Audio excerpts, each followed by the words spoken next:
McDonald's presents Scared Silly, a magical, comical, thrilling, chilling video adventure starring Ronald McDonald as you've never seen it before. It's $3.49 with any purchase at McDonald's.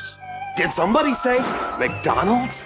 100 years ago in 1998, my mom picked up some McDonald's for dinner, but what she came back with ended up chiseling grooves into my once smooth brain. Among the expected Happy Meals lay the pinnacle of advertising. A VHS covered in a colorful yellow sleeve, depicting the creator of Hamburglar and childhood obesity, Ronald McDonald. Although this Ronald was different. Instead of the realistic human man covered in paint and makeup, this clown was a cartoon, and he was surrounded by a cast of equally colorful characters that made my childhood self shake with a need to watch and devour the tape's contents. This was my introduction to the wacky adventures of Ronald McDonald, a series of 6 stories told with the McDonald's cast as they explore everything from an island full of grimaces to the far reaches of outer space, solving mysteries and singing ridiculously catchy songs as their adventures progressed. These animations were funny and fast, never lingering on a joke or a setting long enough to lose my sugar-fueled attention span, and to say that I was obsessed would be an understatement. I watched these tapes over and over, subjecting myself to hours and hours of child-friendly advertisement, but I always found myself wanting to watch the first tape in the bunch, the one where Ronald and his friends get scared silly. I watched this tape hundreds of times, only stopping when the VHS finally ended up breaking and my need for entertainment forced me to resume my previous obsession, which was with Pokemon. But the wacky adventures never really left my mind. They stayed dormant but eager to reawaken, and just a few weeks ago, they finally broke into my thoughts again.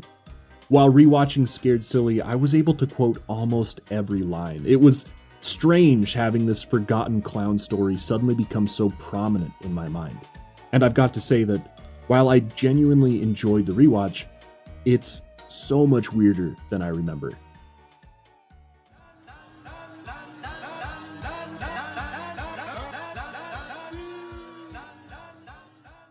Every wacky adventure begins with the real-life Ronald and his abomination of a dog named Sunday in their M-shaped house in the center of McDonaldland. The title sequence is rapid and nonsensical, and this is where we get a look at Ronald's hamburger bed. For me, this bed seemed to define comfort. The bun-shaped mattress, the burger blanket topped with a tomato cushion and pickle pillows was the envy of my sleep. Everyone I've talked to about this series always mentions that burger bed, so I know I wasn't the only one who always wanted it, but lived in a sad reality with a rectangular-shaped mattress and pillows made of cotton instead of pickles. In this video, we're going to be focusing on Scared Silly, so to start this episode, we see Sunday watching a scary movie and getting scared when Ronald comes home. Is that Attack of the Dinosaurs? Why didn't you tell me? I love that movie. The movie gets interrupted, and we get a rapid introduction to all of Ronald's bizarre inventions, like the breezometer, a tool used in place of a finger to find the direction of the wind, the video phone, which was the prototype to the current-day FaceTime, and a quick mention of a tent and a flashlight, which we see in a little while. The video phone rings, and we get introduced to the main characters of the cast, with Tika, Birdie, Grimace, and the Hamburglar. And the group decides that they want to go camping in the far-flung forest. Ronald and Sunday jump into a ball pit and transform from their live-action monstrosities to their animated counterparts.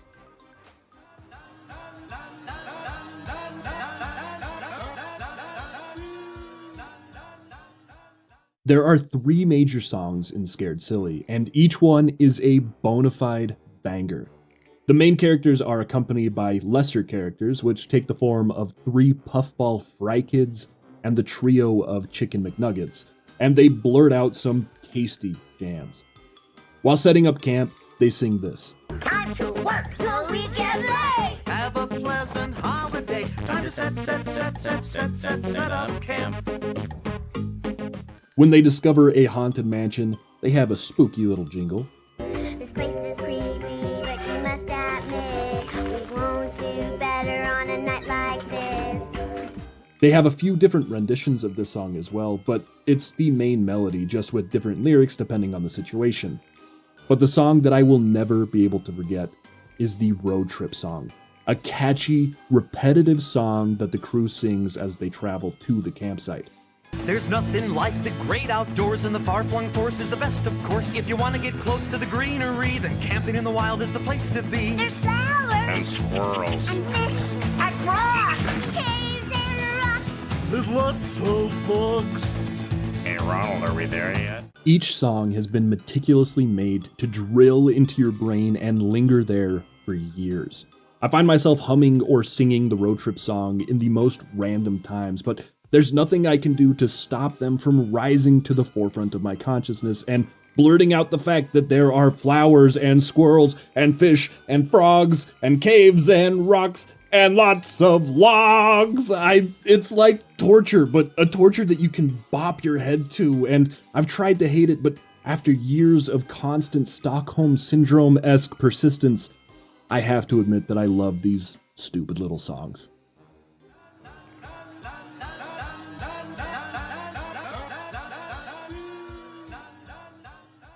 The Hamburglar acts as the driving force for the gang at first.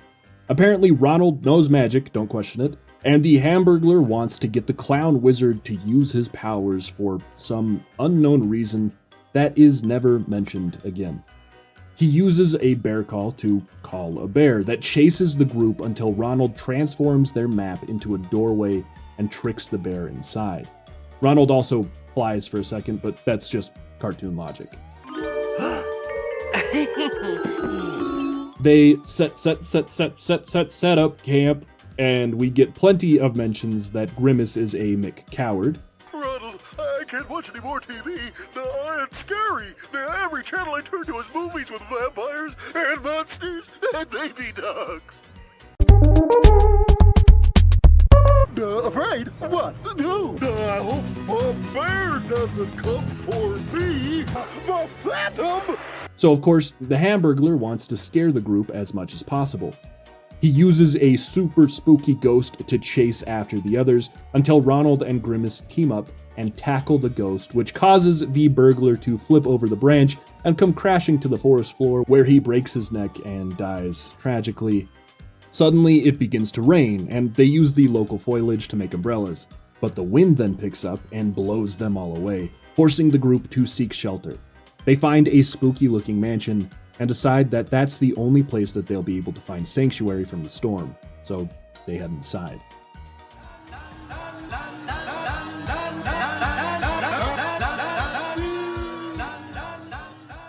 We've seen a few glimpses of cameras in the forest, and the all-seeing surveillance picks up even more inside the mansion. Tika also seems a bit weird. She drops a device in the woods and acts really strange about it, but we'll find out a little bit more about her later. Inside the mansion is incredibly spooky, with pictures that move, spiders, skeletons, a living rug, and holographic furniture. It's not a chair. It's a hologram. There's an odd sense of technology throughout as well, something that doesn't seem too strange at first, but makes a lot of sense when we find out what exactly is going on. The gang is forced to stop when they find 3 doors with no knobs, and that's when we see the true antagonist of the episode, a floating green head named Franklin. Franklin gives the group a riddle. Never push and never pull. You're finished when your plate is full. Exercise your force of will. You proceed by standing still. The Fry Kids don't care about the riddle at all, but when they try the first door, a trapdoor opens up beneath them and swallows them inside. Fry Kids, are you okay? Birdie finds a plate engraved in the carpet, and the group realize that they all need to get onto it and stand still. And when they do, the center door opens, and the gang proceeds inside. Once again, the Hamburglar makes a mess of things. He pulls a lever, and the wall swallows the McNuggets trio. And when he pulls it again, a maze of mirrors rise from the floor, and the next clue is given by Franklin. It's not hard to understand. Find the door with your left hand. No mention of a left paw, is there? This doesn't stump Ronald at all, and he instructs the others to put their hand against the wall and walk through the maze until they find a hidden doorknob. and the next step of their puzzling journey. They enter the room and Tika makes a comment. I knew Ronald could get farther than I ever could. The room is tricky, as the door always seems to move as they approach, so Grimace gets his big brain moment and has all the others spread out in a circle so that the door has nowhere to go. The plan works perfectly, and they enter the final room of the Haunted Mansion, where Franklin is waiting. Now it's the Riddle Master versus the McDonald's gang, but Franklin's riddles are too tricky for most of them. What is it that the more you take away from it, the bigger it gets? I know. Oh, I know. A restaurant. The more you take out. Way too complicated and wrong. The answer is a hole. Franklin! What is it you can feel outside, hear inside, but only see when it's full of dust? Mothballs? A dust mop? Very good answers, but wrong. The answer is the wind.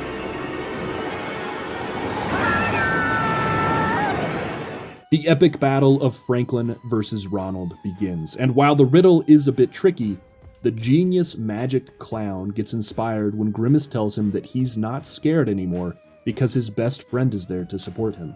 And Ronald knows the answer to the riddle. The answer is friendship! No! Finally, Franklin is bested, and the floating head man throws a small tantrum before disappearing and turning the room completely dark.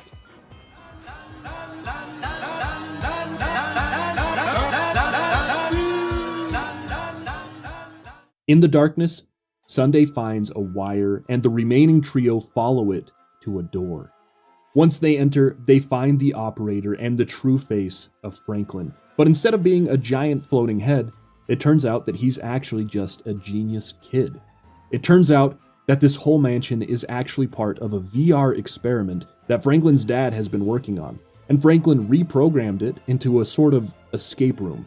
Tika had found the mansion a while ago, but was never able to beat it, so she decided to get Ronald and the others to go camping as an excuse to find the Haunted Mansion and finally win the game.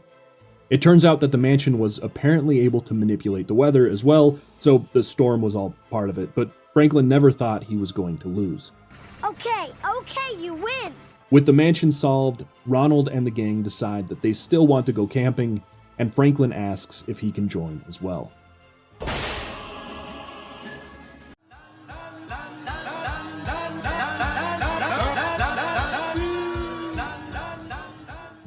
Every episode ends with a resolution in the live-action world. Sunday has conquered his fear, and he and Ronald sit down to watch the sequel of Attack of the Dinosaur. Let me get this straight. This is the same baby dinosaur that the scientists hatched in the first movie? Right, but now he's a full-grown teenager with an appetite for destruction. It ties it up nicely, giving us a lesson in friendship and fear, and ending with one quick, shameless plug. This is your very own clown, Ronald McDonald. Hoping I'll see you next time, live and in person at McDonald's.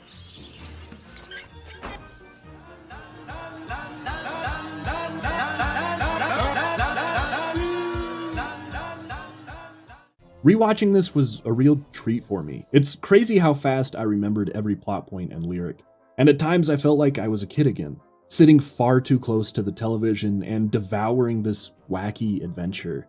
As a grown-up, it's easy to see it as a shameless advertisement and an obvious ploy to just shill fast food. But as a kid, that thought never really occurred to me.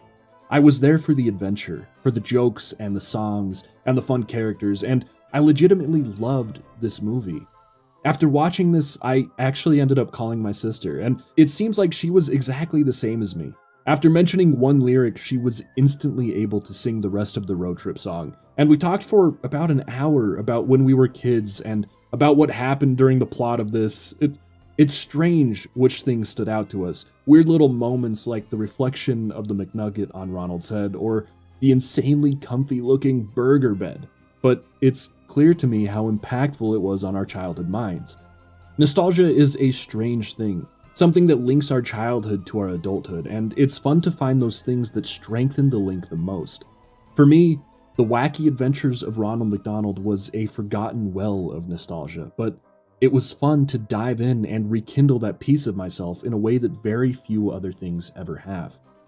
Anyway, that's enough sentiment about an old McDonald's cartoon show. If you enjoyed this trip through the late 90s, don't forget to leave a like and subscribe, and I hope I was able to remind some of you about this strange and wild piece of lost media. I'd love to know if you've got a show like this that lives in your mind rent-free, or what strange things remind you of your childhood. Also, I'm considering doing a full series breakdown on the Wacky adventures, so if that's something that you would like to see, then please let me know. But yeah, that's all I've got, so until next time, you all stay safe out there, and happy watching. Bye-bye!